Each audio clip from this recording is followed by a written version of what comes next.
Hello, it's Les here. Today I'm going to talk about rim tape, an often overlooked part of the bike. I've owned a lot of wheels in the past, and as you may know, I rented out a lot of bikes in Tenerife. I had at the peak about 30 bikes that I rented out, good ones.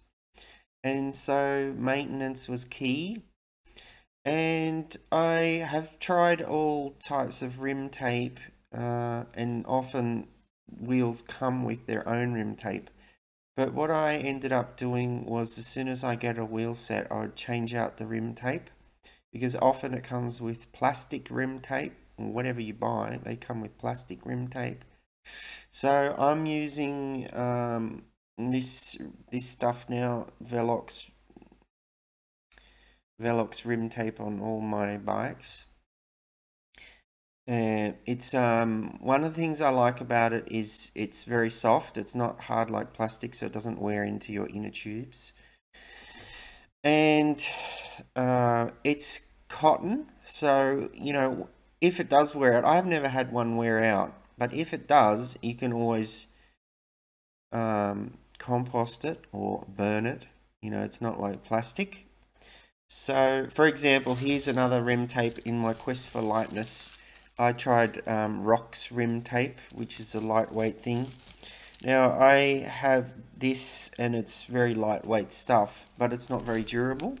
So, I recently opened up a pair of my wheels that had that on it, and it was literally wearing out. Like, I didn't think rim tape wore out, but if you get rim tape that's too thin, it wears out next to the edges of the spoke holes, so it was almost coming through. So anyway, I have this rim tape now on pretty much all my bikes.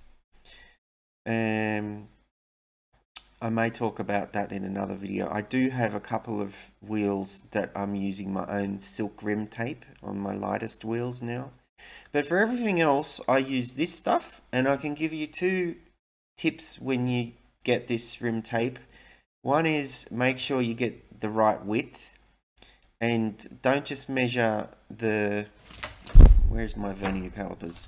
Don't just measure the inner rim width. Actually try and put it in the rim, because the base of the rim's curved. So the last one I got, I measured it and it was 19 millimeters wide. I put it in and it was too narrow, and it's because I forgot to take into account the rim bed was curved, so I actually needed 22 millimeters.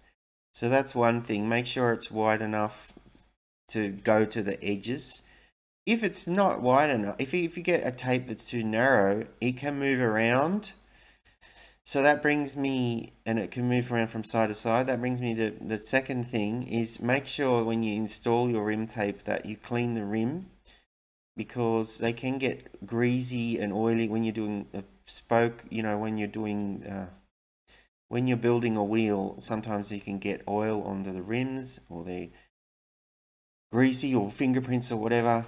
And the glue is not really that strong on the Velox rim tape, so if you don't clean it, it can move from side to side. I did have one that slipped once, that when I opened it up it had moved, and I think that's because I didn't clean it, my rims.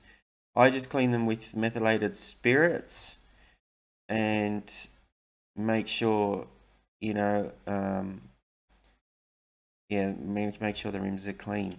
So pretty much that's all I have to say today, but I think it's a good upgrade to have. I've never had any type of failure using these, and it's kind of nice. It's nice to see something it hasn't changed much in the last 20 or 30 years. It's one of those things that you often see this tape on secondhand wheels, and I think it's kind of nice.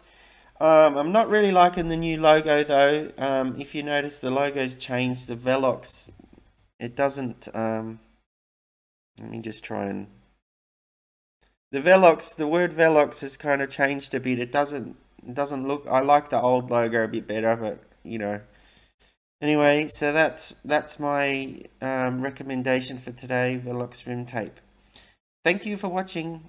See you in the next one. Bye.